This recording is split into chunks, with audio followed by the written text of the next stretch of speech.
भगवान विष्णु द्वारा गज उद्धार विषय आपण मैंने जानते भगवान किपर गजटी को उद्धार करते। यही कहानी भक्ति दया और भगवान कृपारू अत्यंत सुंदर उदाहरण।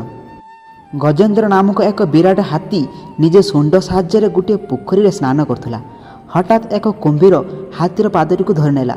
गजेन्द्र निजर समस्त शक्ति लगाई मुक्त होगा चेष्टा कला, किंतु दीर्घ संघर्ष पर से थकी पड़ा। तांको साथी माने मध्य किछि करि पाइले नाही। जेतेबेले गजेन्द्र बुझीगला जे शारीरिक बल रक्षा संभव नुहे, से हृदय गभीरतार भगवान विष्णु को स्मरण कला।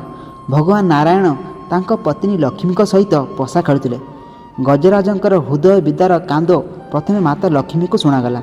माता लक्ष्मी नारायण को गजराज उद्धार करने पठाइले। प्रभु नारायण आसिले।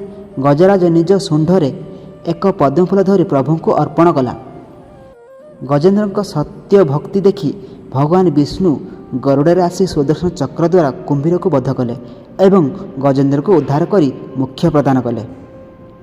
एथिर जना जाए जे जी सत्य भक्तिर सह प्रभु को स्मरण कले से निश्चय फलप्रद पाए। ओम नमो भगवते वासुदेवाय।